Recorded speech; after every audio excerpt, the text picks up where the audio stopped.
Have you ever felt deeply sad, and yet when someone asks what's wrong, the words just won't come?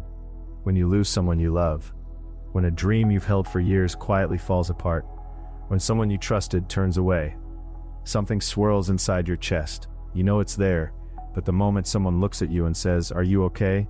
all that comes out is, "I'm fine," or "It's nothing," because there are no words. And because there are no words, you can't tell anyone. And because you can't tell anyone, you carry it alone. And somewhere along the way, while carrying it all by yourself, you start to lose track of what was even hurting you in the first place. I'd like to share something with you today. More than 2,500 years ago, a queen caught in the darkest moment of her life said something to the Buddha, and what he did in response holds a quiet truth that still speaks to us now. Pause. Grief is not something to be buried. Let's take our time and gently open it together. The story I want to tell you today is about a queen, a woman who had everything and then lost it all at once.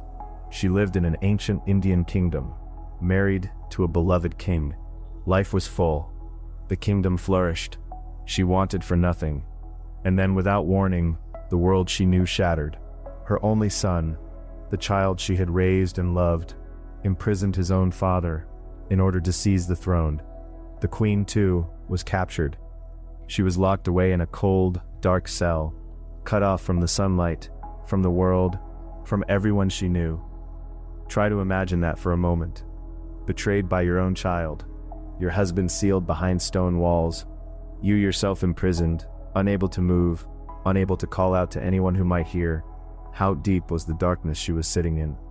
Through her anguish, she sent her heart out toward the Buddha, and he came, quietly appearing before her in that cell, his disciples at his side. With tears streaming down her face, she spoke. "Blessed One," she said, "what sin did I commit in a past life to deserve a son like this? Please, teach me of a world without sorrow.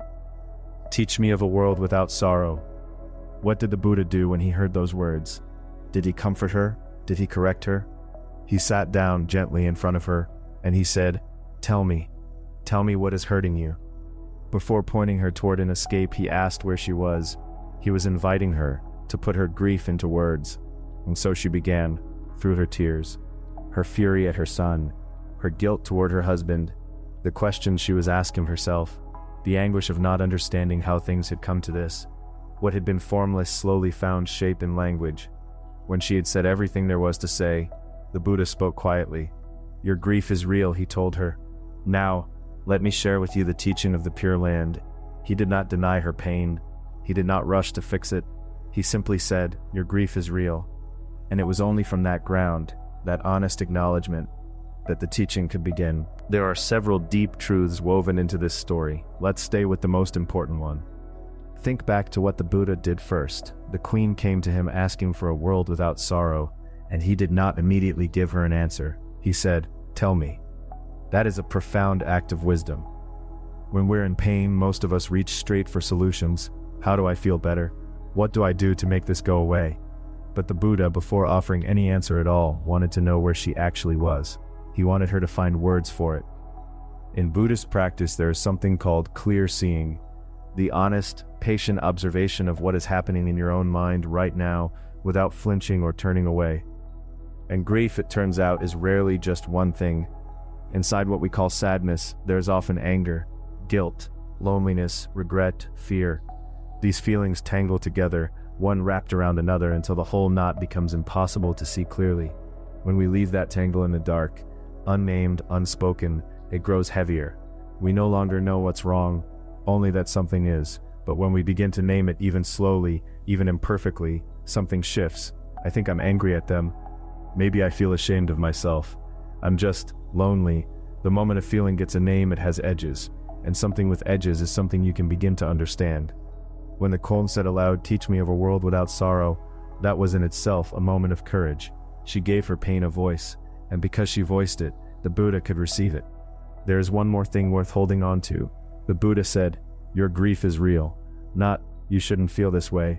Not, "Others have suffered more." Simply, your grief is real. Grief is not something to be ranked or compared. What you feel belongs to you alone, and it is as real as anything in this world. When someone finally says that to us, when we finally say that to ourselves, Something in the chest loosens, and we can breathe a little more deeply. Let's bring this story into the texture of our lives today. We are not, most of us, very good at putting grief into words, and there are reasons for that.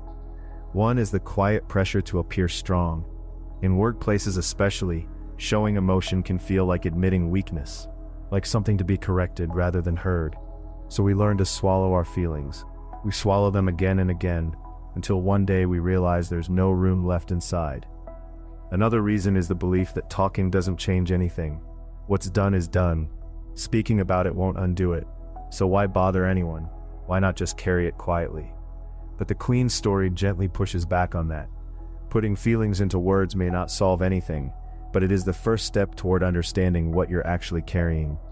And understanding what you carry is how you begin to carry it differently.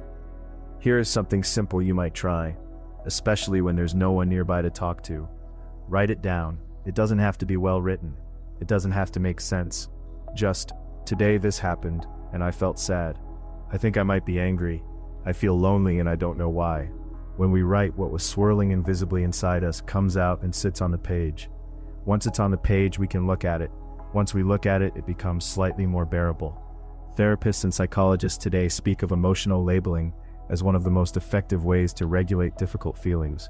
But the Buddha was already doing this, quietly, with a grieving queen in a prison cell, long before the research was written. And if there is someone you trust, someone who might be willing to listen, please tell them. But here's something worth remembering. You don't have to ask them to fix it. You only need to say, I just need someone to hear me. Being heard, truly heard, is something that changes a person in ways that are hard to explain. Put your sorrow down in front of someone, the way the Queen placed hers before the Buddha. That is not weakness, that is honesty. And if you are ever the one sitting across from someone in pain, you do not need to find the right answer. That sounds really hard. Tell me more. Those words are the same gift the Buddha gave, and you are more than capable of giving them. Putting grief into words is not about erasing the grief. It is about seeing it clearly. And only when we see it clearly can we take the next step, with the grief still there beside us. Let me leave you with just one thing. You do not have to bury your sadness. You are allowed to name it, because your grief is real. When the Queen said, "Teach me of a world without sorrow," the Buddha's first response was to listen. I think everything is held in that moment, reaching for words, even imperfect ones, for something that feels unspeakable. That alone means you are turning toward your own heart, and that takes more courage than most people realize. Thank you so much for staying with me until the end today. Perhaps somewhere inside you, there is a sorrow that has never quite found its words. Please, don't carry it alone for too long. Write it on paper if you need to. Whisper it quietly to yourself if that's all you can manage right now. I am sad. Just those 3 words. May that small act of naming light a gentle flame in the quiet places of your heart. A woman once came to me after sitting in silence for an hour, and all she could say was, "I hurt." The tears came then, not from despair, but from finally allowing herself to speak the truth. That is where the healing begins, not in the absence of pain, but in the courage to say its name out loud.